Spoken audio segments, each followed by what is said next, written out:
Nuestro entendimiento sobre las legalidades son diferentes. Mis abogados que me asesoran me informan que el requerimiento que usted está señalando no era necesario en el caso de la sede donde estamos nosotros.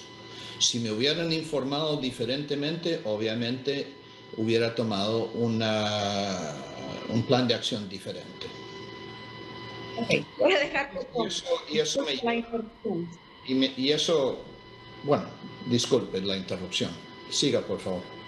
No, el turno le corresponde a usted, don Víctor. El turno le corresponde a usted. Ahora que escucha a sus colegas empresarios a nivel gremial, al COEP, decirles a todos los inversionistas en las sedes, no inviertan, porque las sedes son una ilegalidad. Son las cúpulas empresariales las que le están advirtiendo a los empresarios que invierten dinero en esas zonas que no lo hagan. En este momento, ¿cuál es la valoración suya en torno a este ambiente de oposición que se masifica en Honduras contra las zonas de empleo y desarrollo económico? Bueno, yo no soy ni político ni abogado, así que tenemos que tomar en cuenta. Lo que sí puedo platicar es qué es lo que es necesario para crear empleo y qué son las condiciones propicias para eso. Y francamente soy el único en esta conferencia hoy día que puede hacerlo. En este país hay que reconocer lo que se llama la tiranía de los números para poder abordar este tema adecuadamente. Y a eso, a lo que me refiero es lo siguiente. En Honduras, para crear una fuente de trabajo permanente hoy en día, cuesta aproximadamente, o mejor dicho, requiere aproximadamente $32,000 a $40,000. Y esa es la inversión inicial. Las inversiones subsecuentes sería un aumento de aproximadamente 30% para activos indirectos de apoyo como calles, electricidad y otros temas de infraestructura.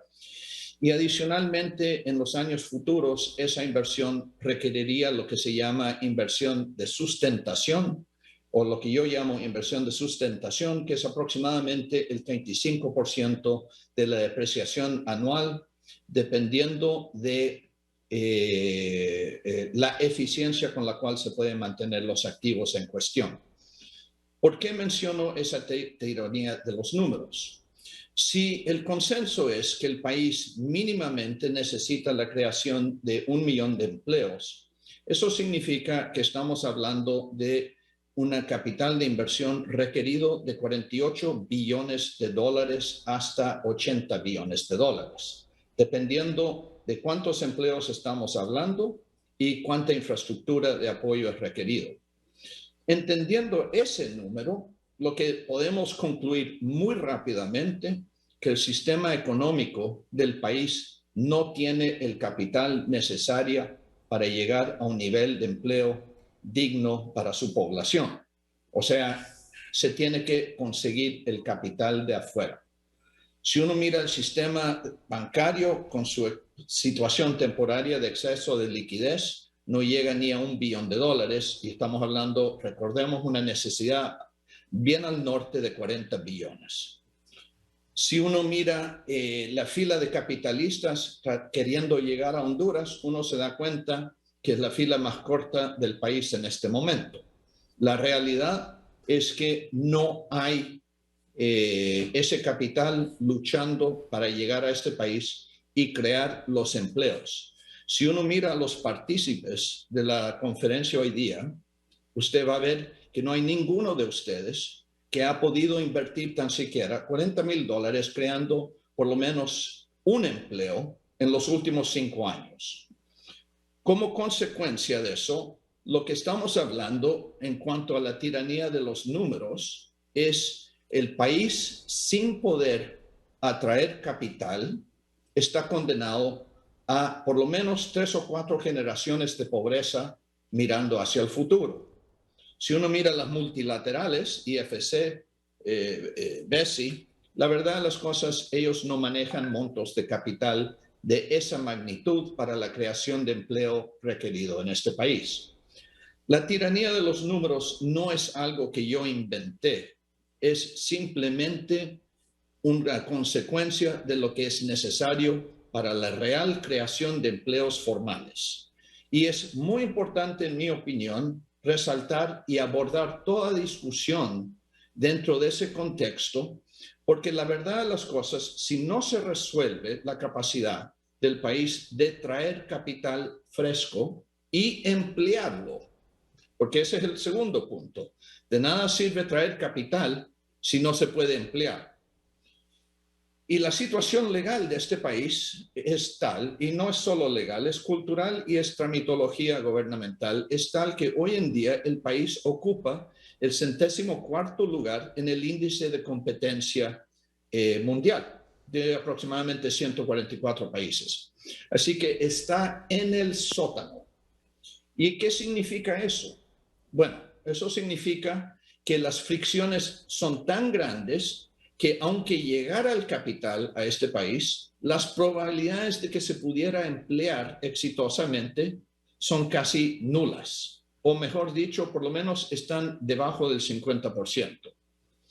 Y si continuamos este tipo de análisis económico, porque yo no soy alguien que se mete en temas legales, al menos que estoy consultando mis abogados, si continuamos el tema económico, eso significa que no solamente no existe el capital necesario para fomentar actividad económica en el país, pero las fricciones para poder emplearlo son enormes. Yo les voy a dar un ejemplo.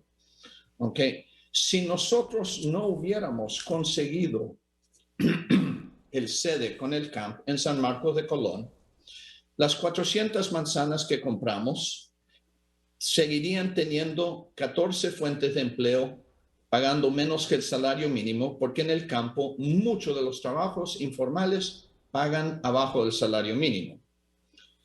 Porque conseguimos el estatus de sede, pudimos tomar la decisión de instalar un proyecto de hortalizas. Y ese proyecto de hortalizas está proyectado para derramar aproximadamente 1.800.000.000 de lempiras anualmente de aquí a 5 años en el área de San Marcos de Colón y crear aproximadamente 2.700 empleos. Resumiendo, si hubiéramos optado por otro mecanismo, fuera SOLI, RIT o simple operación agrícola, los empleos no se estarían creando. Y en este momento andamos por 250, terminaremos el año con 800 y estamos programando nuestra primera exportación a los mercados norteamericanos. Hay alguna gente que dice no deberían de existir ningún tipo de excepción o exoneración o exempción. Pero volvamos a la lista de la competitividad de Honduras y su lugar 104. Lo que eso significa es que es muy difícil establecer una empresa formal en este país por una serie de razones. Yo le puedo decir personalmente hablando, que conseguir una nueva SOLI es 2 a 4 años, dependiendo de cuánto se demora la tramitología y las inversiones improductivas necesarias para acondicionar el lugar para el SOLI son apreciables. Son aproximadamente el 15% de la inversión total, dependiendo del tipo de industria. Y eso se llama inversión improductiva que no produce empleo sustentable y es puro capital de riesgo. Entonces, si se hubiera intentado hacer un agroparque, porque San Marcos de Colón es un agroparque, no es un refugio de criminales, y no tengo socios políticos y jamás los tendré. Que quede bien claro eso, y lo pongo en la mesa. La razón que usamos el sede era la única manera de traer esa inversión a Honduras. La única, no hay otra. No hay ningún esquema legal en Honduras que esencialmente sea amigable para la creación de un agroparque que no sea una sede hoy en día. Y eso es una gran tristeza porque estamos hablando de un país que tradicionalmente ha tenido una tradición agrícola, una vocación agrícola. Aquí no hay incentivo. Y no es que no hay incentivo, no hay, ¿cómo puedo decir esto? No hay agilidad para la creación de industrias agroexportadoras. Y hay que tomar en cuenta un último punto, ¿ok? Las leyes fitosanitarios para exportar en gran parte son extraordinariamente costosas. Entonces, lo que se está buscando es aislar una operación que busca suministrar a los consumidores de otro país de los altos costos de operar en Honduras. No sé si eso le contesta a su pregunta adecuadamente. Gracias. Eso. Escuchemos a Víctor Wilson sobre lo que usted decía para luego la intervención de Odile Fernández y César Espinal. Adelante, señor Wilson. La abogada levanta muchos puntos, pero me gustaría primero tocar el más emocional. La sede, a mi entender, no tiene ningún poder de expropiar tierra de nadie. El único poder, a mi entender, que tiene poder de expropiación en este país es el gobierno del país. Sí, se podría imaginar un caso hipotético de alguien en una sede queriendo expandir y solicitando al gobierno ayudarle vía expropiación. Pero mira, en el mundo real, ¿okay? Si uno va a crear un organismo que va a producir a calidad de exportación, una de las cosas que tiene que tener es buen manejo de personal, porque es imposible producir calidad de exportación sin un esfuerzo colaborativo. Y yo puedo hablar sobre eso con potestad, porque francamente soy uno de los generadores de divisas más grandes del país. Así que tengo experiencia directa sobre lo que estoy platicando en este momento. Segundo, uno tiene que tener una cierta proyección social positiva, no solamente porque necesita ser buen vecino y tener paz, pero la verdad de las cosas, el que se atreve a tocarle la tierra a un hondureño que se cree en derecho de tenencia de la tierra, francamente, las cortes del país van a ser lo menos problemático que se enfrentaría. Yo llevo más de 20 años trabajando en el campo aquí en Honduras y creo que conozco bastante la idiosincrasia en el sentido de que si hay una cosa que jamás se puede contemplar es tratar de quitarle la tierra a un hondureño, al menos que sea por mutuo acuerdo y vía papel que se llama cheque con fondos. Es imposible. Así que borremos estas fantasías de la discusión, porque lo único que hacen es que inflaman las emociones discutiendo temas que son francamente imposibles. Solo el gobierno central, si tiene una buena razón, puede expropiar y expansión de una sede definitivamente no es una buena razón. Y el derecho legal es el gobierno, no es la sede. En cuanto a cortes y ese tipo de cosas, mire, la realidad en Honduras y varios otros países, cuando llega un inversionista a hacer una inversión grande en este país, a un contrato, normalmente hay cláusulas ahí dentro que estipulan qué ley va a regir el contrato y qué tribunales se va a usar en caso de conflicto.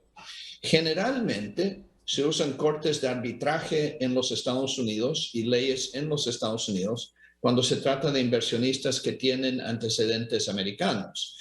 También se ha hecho muy popular lo que se llama el Privy Court en Londres, y Francia, a su vez, aprovechando Brexit, está intentando crear su propia corte para resolución de temas mercantiles y otros internacionales. Entonces, realmente no estamos hablando de algo completamente inusual.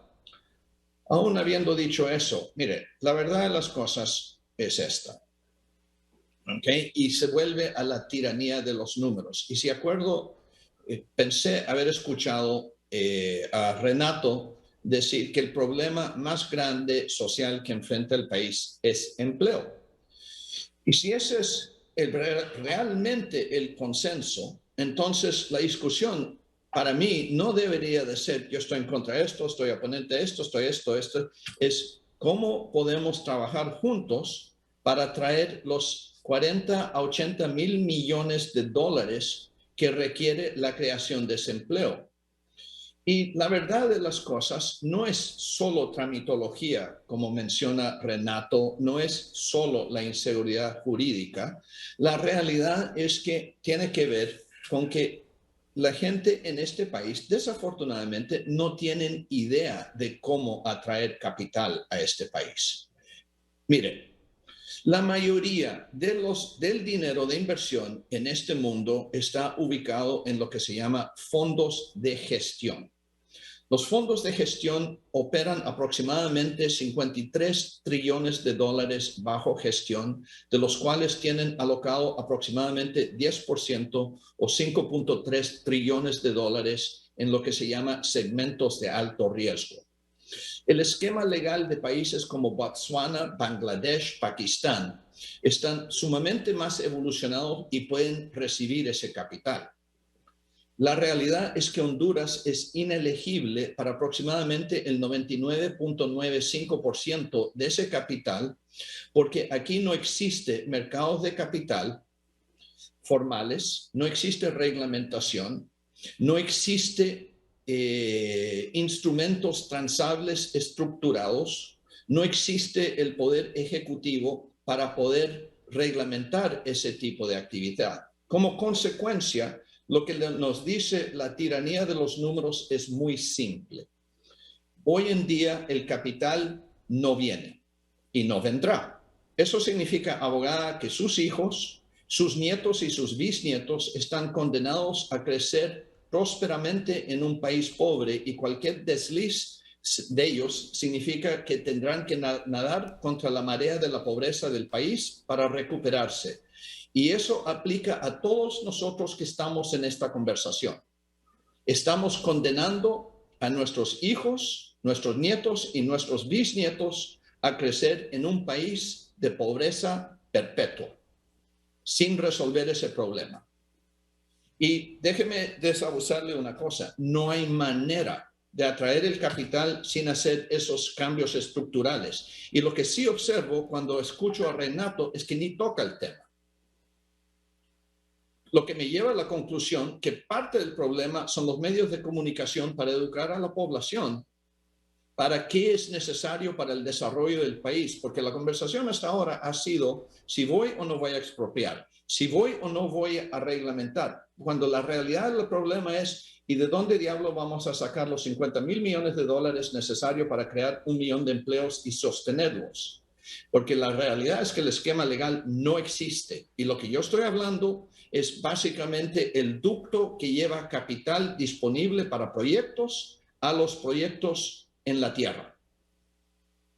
Y la gran tristeza es que ustedes pueden estar básicamente hablando de temas constitucionales, pero lo que yo estoy hablando es el tema que va o no va a permitir que nuestros hijos, nietos y bisnietos tengan la posibilidad de una vida económica mejorada. No hay tracción. No sé si le contesté la pregunta adecuadamente. Es el comentario final también del empresario Víctor Wilson. Adelante, señor Wilson.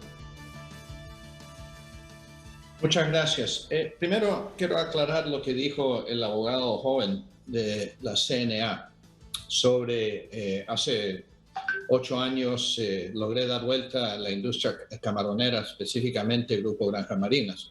Es verdad, lo logré dar vuelta y usamos un vehículo legal antiguo que se llama el SOLI. Pero le voy a explicar una cosa.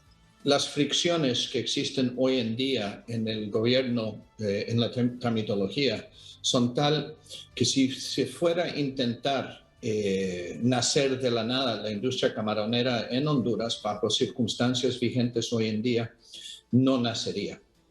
Solo para que tenga idea, nosotros para conseguir exoneraciones sometemos listas de aproximadamente 38.800 ítems anualmente al gobierno para revisión con proyecciones sobre las compras. Y si a mitad de año sucede sale un producto, y de las cuales normalmente rechazan el 70% y hay que resolicitarlas. Entonces, cuando yo hablo si se puede o no se puede invertir bajo los métodos que tradicionalmente se han usado, yo hablo con autoridad. Y francamente, lo que dijo el abogado de la CNA sobre si se puede invertir bajo los esquemas históricos, la realidad es que si tiempo tiene prima, no se puede invertir bajo los esquemas históricos. Y las implicaciones que eso conlleva para la población en cuanto a empleo realmente son nefastas. Y hay que dejar eso plasmado. Hoy en día, muchas de las industrias históricas que existen no podrían renacer bajo el esquema cultural legal que existe hoy, en mi opinión. Si vamos a hablar de San Marcos de Colón, que vale la pena platicar un segundito. Mire, en este momento, esta es la diferencia entre Soli y sede. Y ojalá que la abogada Ruth encuentre la manera de, voy a poner entre comillas, corregir el esquema legal, porque mis abogados me dicen sin reserva que es constitucional, que es legal. Tenemos aquí diferencias de opiniones entre abogados sobre la cual la Corte Suprema, que es la institucionalidad del país, ya se ha pronunciado por lo menos 2 veces. Pero hablemos como inversionista, no como abogado. Hablemos como alguien que le gusta hacer cosas que como consecuencia de sus acciones crean empleo. Si hubiera intentado ir al Soli, la verdad de las cosas me hubiera encontrado esforzado a llevar el contrato de suministro de mi cliente a uno de los otros 3 países que estaba compitiendo con Honduras para este contrato. Es así de simple.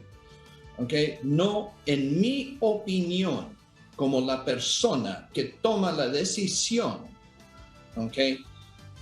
San Marcos de Colón, la finca de Changel Mendoza continuaría teniendo 14 empleos en vez de, en este momento, 250, y para el final de año 800, y para el final de 4 años 2.700, si no hubiera sido por las fricciones que me quitó el esquema sede para la toma de la decisión. Entonces, en este caso, sí, efectivamente, no solamente está creando empleo, está creando posibilidades de un futuro más seguro para aproximadamente 10,000 personas. ¿Por qué digo 10,000 personas? Porque no soy solo yo. El vecino, cuando vio lo que estábamos haciendo, nos vino a ver y nos solicitó asesoría, y él se aventó a hacer 12 hectáreas, 12 hectáreas de invernaderos, siguiendo el ejemplo. Y efectivamente, les voy a decir una cosa, sin sede nada de eso estaría sucediendo. Y eso, ustedes están hablando con la persona que toma la decisión en este momento. Así que cuando el abogado dice que lo hubiera hecho con Soli, francamente lo voy a decir de esta manera: el joven no sabe de lo que está hablando. Ahora voy a ir al tema de don Pedro Barquero padre. Don Pedro Barquero tiene toda la razón. Lo que el país necesita es institucionalidad. Pero en mis estudios, en mi posgraduado, uno de los aspectos muy importantes de la institucionalidad es cultural. Y esa cultura en cualquier tipo de democracia representativa incluye respeto a los resultados por parte de los que pierden. ¿Por qué digo esto? Estamos hablando de una ley que pasó hace 8 años con mayoría calificada. De que yo sepa, solo habían 2 abstenciones. Mi memoria tal vez no me sirve de mucho a mi edad. Pero mayoría calificada por parte de los representantes en el Congreso Nacional del Pueblo. Fallos, 2 por parte de la Corte Suprema a favor. Y esa es la máxima autoridad. Entonces, para mí es incongruente hablar de institucionalidad cuando esencialmente pensamos que el curso correcto es cuestionar las decisiones de la poca institucionalidad que decimos que tenemos. La incongruencia es impresionante. Si verdaderamente pensamos que es inconstitucional, entonces metan otro recurso. ¿Para qué estar aquí debatiendo? Si no le tienen confianza a la Corte Suprema, bueno, ese ya es otro tema. Pero la autoridad legal, la institución que exige respeto, es la Corte Suprema. Es la última palabra sobre las legalidades de este país, a mi entender. Reconozco que no soy abogado. Y como punto final, y que quede bien claro, ¿ok? Yo no he dado ningún paso sin consultar y reconsultar abogados, ¿ok? Mis clientes me exigen respeto a las leyes locales. Eso no significa que no puedo cometer un error, lo puedo cometer, pero de que voy a hacer algo ilegal intencionalmente, bórrenselo, por favor, del disco duro. Para mí es inconcebible hacer ese tipo de cosas.